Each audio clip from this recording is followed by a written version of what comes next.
జన సైనికులు అప్రమత్తంగా ఉండాలి అని AP deputy CM Pawan Kalyan సూచించారు. పార్టీ నేతలతో టెలి కాంటెస్ట్ నిర్వహించిన సేనాని జనసేనపై ఎలాంటి దుష్ట శక్తుల దృష్టి సోకకుండా జన సైనికులు వీర మహిళలు కాపు కాస్తున్నారని ప్రశంసించారు.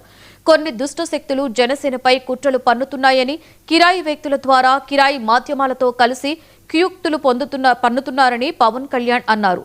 ప్రజా ప్రయోజనాల దృష్ట్యా ఇలాంటి విష ప్రచారాలను తీవ్రంగా ఖండించవలసిన అవసరముందని, ప్రజాసేవే పరమావధిగా జనసేన ప్రయాణం అప్రతిహతంగా కొనసాగుతుంది అన్నారు పవన్ కళ్యాణ్.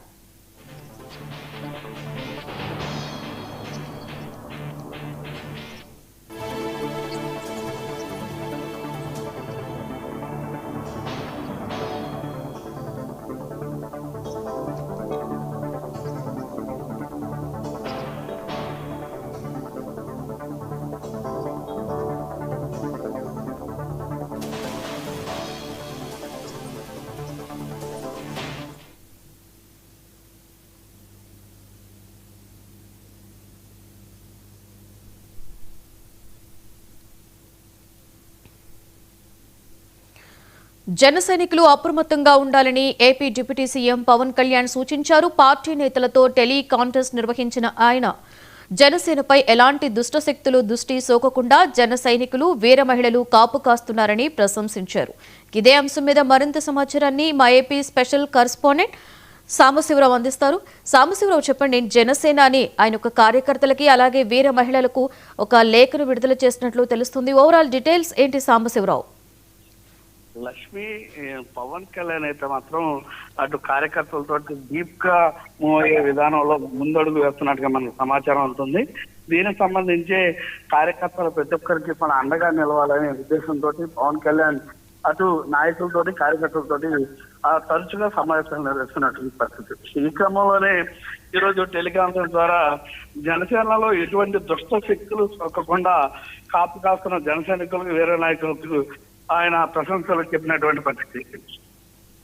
ముఖ్యంగా మనం చూసుకున్నట్లయితే ఈ మధ్య కాలంలో వ్యక్తుల మధ్య జరుగుతున్నటువంటి ఘర్షణలు, లావాదేవీలు, మానసిక బలహీనతలు, వ్యక్తిగత కుల విభేదాలు, ఇలా అనేక అంశాలు పరిగణలో తీసుకుని జనసేనకు ఆపాదించే విధంగా జనసేన నుంచి ఏదైతే నాయకత్వం వహించేవారు కావచ్చు, కార్యకర్తలు కావచ్చు, వారందరినీ కూడా విడదీసే ప్రయత్నాలు జరుగుతున్నాయని, కిరాయి వ్యక్తులు కిరాయి మాధ్యమాల ద్వారా క్విత్తులు కూడా పనుకున్నారంటూ కూడా ఈ సందర్భంగా పవన్ కళ్యాణ్ అటు ఏదైతే కార్యకర్తలతో మాట్లాడినటువంటి సంభాషణలో ఆయన ముఖ్యంగా చర్చించినట్టుగా తెలుస్తుంది.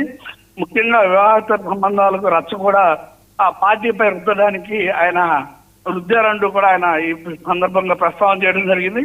ప్రజా ప్రయోజనాల దృష్ట్యా ఇటువంటి ప్రచారాలను మనం తీవ్రంగా ఖండించవలసి ఉంటుందని, రాజ్యాంగబద్ధంగా ప్రజాసేవ పరమైనటువంటి జనసేన ప్రయాణం ప్రతిఫల అవుతుందని, ముఖ్యంగా ఎవరు కూడా ఇలాంటి వాటిని ప్రలోభపడకుండా వీటి వల్ల ఎక్కడ కూడా ఆధారపడకుండా పార్టీని ముందుకు తీసుకెళ్లే విధంగా పనిచేయాలని, ఇలాంటి వాటన్నిటిపైన కఠిన చర్యలు రానున్న రోజుల్లో తీసుకునే విధంగా చర్యలు ఉంటాయని, అదేవిధంగా కార్యకర్తలందరూ కూడా భరోసాగా పనిచేయండి, రానున్నటువంటి రోజుల్లో మంచి ఫలితాలను మనం స్వీకరించాలి. అదేవిధంగా వచ్చేటటువంటి అపార్థాలను అన్నింటినీ కూడా ఏదైతే ప్రచారాలు ఉన్నాయో వాటన్నింటినీ కూడా బెడిసి తిప్పుకొట్టే విధంగా కూడా మన ప్రయత్నాలు ముందుకు సాగాలంటూ కూడా కార్యకర్తలకైతే ఆయన దిశానిర్దేశం చేసినటువంటి పరిస్థితి. రానున్నటువంటి రోజుల్లో ఆయన ప్రజాక్షేత్రంలోకి ఇంకా ముందుకెళ్లాల్సినటువంటి పని ఉంది కాబట్టి ఇలాంటి వాటిని ఏదైతే కులపరంగా, మతపరంగా, రాజకీయ పరంగా కొన్ని అంశాలను ఏదైతే దుష్టశక్తులు ఎవరైతే ఉన్నారో అంటే కొంతమంది వ్యక్తిగతంగా కావాలని చేసేటటువంటి ప్రయత్నాలన్నింటినీ కూడా ఎదుర్కొంటూ ప్రజాక్షేత్రంలో ముందుకెళ్లాలని ఆయన చెప్పినటువంటి పరిస్థితి. ఈ క్రమంలోనే ఈ మధ్యకాలంలో కూడా చూస్తున్నాం, ఒక చిన్న కార్యకర్తకి ఎటువంటి ఆపద వచ్చినప్పుడు కూడా ఆయన స్పందించే విధానం, ఆయన దృష్టిలోకి వచ్చినటువంటి సమస్యలన్నింటినీ కూడా పరిష్కరించే విధానంలో ఆయన ముందుకెళ్తున్నారు. వాటికి కూడా కొన్ని చోట్ల కులముద్ర, మతముద్ర వేసేటటువంటి కొన్ని పరిణామాలు జరుగుతున్న నేపథ్యంలో వాటన్నిటిని కూడా మొత్తం శక్తివంతం లేకుండా తిప్పుకొట్టే విధంగా ప్రయత్నాలు జరగాలని కూడా ఆయన చెప్పినటువంటి పరిస్థితి. Lakshmi, right, thank you Sambasivarao.